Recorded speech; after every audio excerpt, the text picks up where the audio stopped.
एक ऐसा ट्रैक, एक ऐसा नाम और एक ऐसा रहस्य जो आप लोगों ने कभी नहीं सुना होगा और इसके बारे में मैं आज आपको अपने इस एपिसोड में बताऊंगा। आप लोग ध्यान से सुनिएगा। बहुत ही दिलचस्प आपको एक नई बात बताने वाला हूँ, एक रहस्य बताने वाला हूँ। एक नया ट्रैक है ये आपका उत्तराखंड में, हमारे भारत के राज्य में, हमारे इंडियन हिमालयाज के बीच में एक बहुत खूबसूरत सी चीज़ है। इसके बारे में किसी को भी शायद नहीं पता होगा, मैं आप लोगों को बताऊंगा। और चलिए शुरू करते हैं आगे।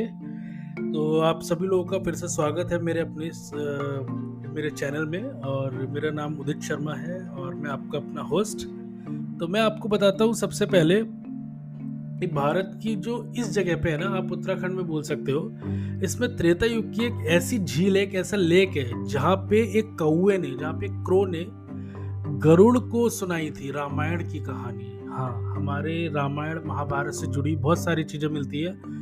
और उत्तराखंड में ऐसा कहा जाता है कि यहाँ पे एक कौवे ने जब गरुड़ को रामायण सुनाई थी, और ये जब रामायण सुनाई थी तो ये जो ताल था, जो लेक था, उस लेक का नाम था काकभुशुंडी ताल।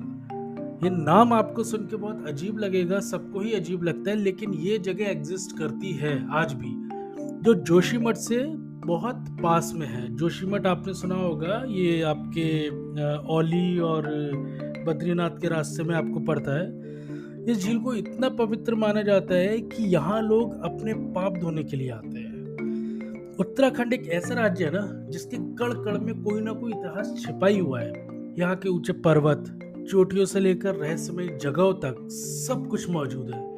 ऐसे ही हैरान कर देने वाला राज समेटे हुए काकभुशुंडी ताल है, जो उत्तराखंड के चमोली जिले में स्थित है। इस झील को पौराणिक समय से ही काफी पवित्र माना जाता है।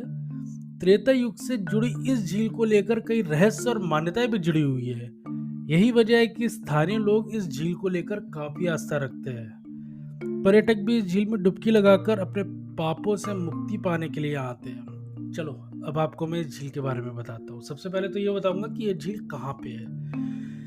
1 किलोमीटर दूर तक फैली ये झील चमोली से 4,500 मीटर की ऊंचाई पर स्थित है। हाथी पर्वत, जो एक पीक है हमारे इंडियन हिमालयस का, इसके बेस कैंप पे मौजूद इस झील के पानी हल्के रंग का है, जिसे देखने के बाद हर कोई मंत्रमुग्ध हो जाता है। ये झील विश्व धरोहर site Nanda Devi biosphere reserve में स्थित है। नंदा देवी बायोस्फीयर एक कंप्लीट मैंने एपिसोड बनाया था, मेरे आप पुराने एपिसोड उठा के देखेंगे, उसमें कंप्लीट डिटेल है नंदा देवी बायोस्फीयर के बारे में, जिसका रास्ता कांकुल पास से होकर निकलता है।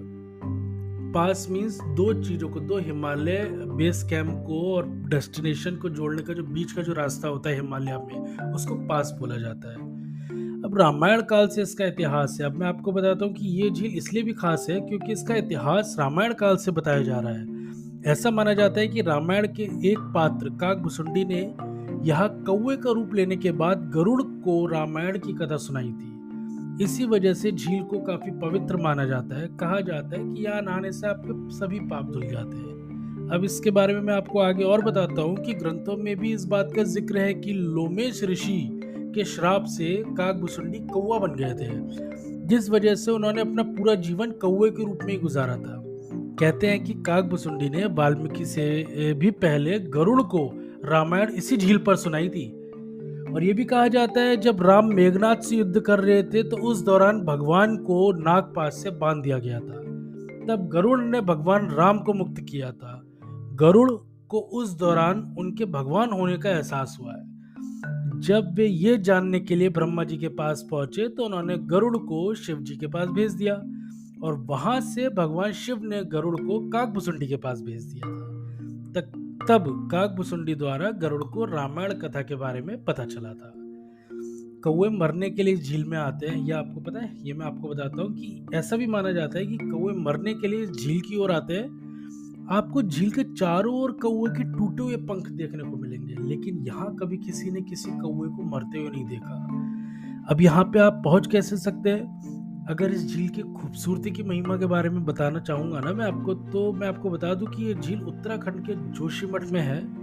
यहाँ से दो रास्ते जाते हैं। एक भुइंदर गांव से घांगरिया के पास से जाता है और दूसरा सरा गोविंद घाट से जाता है। जोशीमठ पहुंचने के लिए आप लोग देहरादून वगैरह से ले सकते हैं और उसके बाद में फिर ये रास्ता, जैसे कि मैं आपको बता दूं, जोशीमठ से गोविंद घाट आप जाते हैं, गोविंद घाट से एक रास्ता जाता है हेमकुंड साहिब की तरफ। आप हेमकुंड साहिब से एक छोटी सी ट्रेल, जो बहुत लोगों को पता ही नहीं है कि वहां से भी एक रास्ता जाएगा और आपको एक ट्रैक करना पड़ता है। एटलीस्ट ट्रैक होता है 25 किलोमीटर का पैदल यात्रा है, जहाँ कोई ट्रेल नहीं है, पत्थर है और इजी नहीं है। वहाँ पे आपको लोकल गाइड लेकर के जाना ही पड़ेगा, अदरवाइज वो बिल्कुल इजी ट्रैक नहीं है ना। वहाँ पे आपको ग्रीन वेजिटेशन देखने को मिलेगा, सिर्फ बर्फ से ढके पहाड़ और हाथी पर्वत के बेस कैंप में एक छोटा सा ताल विराजमान है।